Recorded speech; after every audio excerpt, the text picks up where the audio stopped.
একজন নারীর এক চোখে স্বামী আর সংসার আর অন্য চোখে সন্তান। তাই তো নারীরা কখনো হতে পারে না নিজের প্রতি যত্নবান। হ্যালো এভরিওয়ান, আসসালামু আলাইকুম। কেমন আছেন সবাই? আশা করি সবাই অনেক অনেক ভালো আছেন। আলহামদুলিল্লাহ, আমরাও ভালো আছি। তবে আমি বেশ অনেকটাই অসুস্থ বোধ করছি বেশ কিছুদিন থেকে, যার কারণে একদমই পেজে নিয়মিত ভিডিও আপলোড করতে পারছি না। জানি না আমাকে আপনারা মনে রেখেছেন কি না, হয়তোবা অনেকে ভুলেই গেছেন।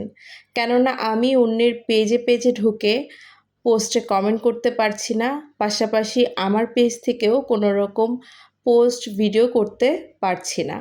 সংসার, সন্তান সব কিছু সামলানোর পরেও এই শখের পেজটাকে পরিচালনা করা দিনকে দিন আমার জন্য অনেক কঠিন হয়ে যাচ্ছে। তবে আমি অবশ্যই হাল ছাড়ব না, আমি চেষ্টা চালিয়ে যাব। আশা করি আপনারা আমার পাশে থাকবেন। এই ভিডিও ক্লিপগুলো কিন্তু বেশ কিছুদিন আগের। আমি গত ভিডিওতে বলেছিলাম ফায়াজের দাদি এসেছে এবং ফায়াজ অনেক বেশি খুশি ছিল। তো সেই দিন ফায়াজের দাদি চলে যাচ্ছিল, খুলনায় চলে যাচ্ছিল আর কি। তো সকালের ট্রেন ছিল 9:30টায়, কিন্তু আমরা অনেকটা আগে গিয়েছিলাম স্টেশনে। কারণ প্রায় সময় দেখা যায় ট্রেন খুব আর্লি চলে আসে, ট্রেনের টাইম টেবিল একদম ঠিক থাকে না। তো কোনো রকম রিস্ক নেব না বলে খুব তাড়াতাড়ি চলে যাই। আর আমার শাশুড়ি একাই যাবে, তার সাথে কেউ যাচ্ছে না। তো আমি ভাবলাম যে আমি ফায়াজকে নিয়ে যাই সাথে, অন্তত ট্রেন পর্যন্ত তুলে দিয়ে আসি। তারও হয়তো কিছুটা হলে ভালো লাগবে, আর ফায়াজেরও ভালো লাগবে বাহিরে গেলে। আমরা সাধারণত অনেক লেট করে ঘুম থেকে উঠি, তবে সেই দিন অনেক সকাল সকাল ঘুম থেকে উঠেছিলাম এবং আমি ঘুম থেকে উঠে গেলে ফায়াজও উঠে যায়, যার কারণে ফায়াজের মুড একদম ভালো ছিল না। খুব খিটখিটে মেজাজ দেখাচ্ছিল, বারবার কোলে থাকতে চাচ্ছিল। আমি একটু ছবি তুলছিলাম, ভিডিও করছিলাম, সেগুলোও করতে দিবে না। ওর যেন সব কিছুতেই বিরক্ত লাগছে। এই স্টেশনটায় আমাদের অনেক অনেক করুণ স্মৃতি আছে। কেননা আমরা যখন বিয়ের পর খুলনা থেকে প্রথম সৈয়দপুরে চলে আসি, সেদিন আমাদের ট্রেন সৈয়দপুর স্টেশনে এসে থেমেছিল 3টা সাড়ে 3টার দিকে, মানে রাত 3টা সাড়ে 3টার দিকে। তো বাকিটা সময়ে আমরা কোথায় যাব, আমাদের যাওয়ার মতো কোনো জায়গা ছিল না। সকাল হওয়া পর্যন্ত আমরা স্টেশনে বসেই কাটিয়ে দিয়েছিলাম, এবং সেই সময় যে স্টেশনে বসে কাটিয়েছি রাতটা, সেটা খুব একটা সহজ ছিল না। অনেক অনেক যন্ত্রণা, অনেক অনেক কষ্ট নিয়ে ওখানে বসে রাতটা কাটিয়েছিলাম।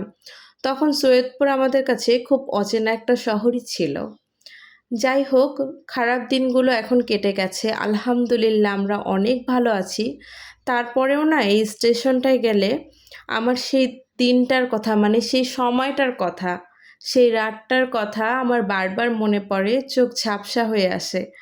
কারণ আমি অনেকটা কষ্ট করছি সেই দিন। আমরা একদম শূন্য থেকে আজকে এই পর্যন্ত এসেছি শুধুমাত্র নিজেদের প্রচেষ্টায়।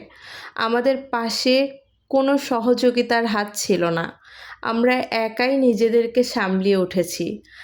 আমরা এত কিছু করার পরেও সন্তুষ্ট এবং সবসময় শুকরিয়া আদায় করি, কিন্তু আমাদেরকে দেখে এখনও আমাদের আশেপাশের কাছের মানুষরা সন্তুষ্ট হতে পারে না।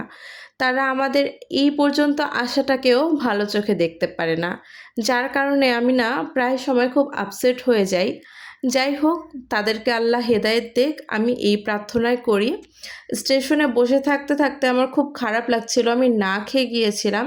তখন ফায়াজের বাবা আমাকে নাস্তা করাতে নিয়ে গিয়েছিল একটা হোটেলে, কিন্তু আমার হোটেলের কোনো কিছু খেতে মন চাচ্ছিল না। আমি ওকে বললাম যে আমাকে আইসক্রিম কিনে দাও। আইসক্রিম খাওয়ার পর তো এই তো ট্রেন চলে আসছে। ফায়াজের দাদি তো অনেক ইমোশনাল হয়ে গেছে, ফায়াজকে রেখে যেতে তার অনেক কষ্ট হচ্ছে।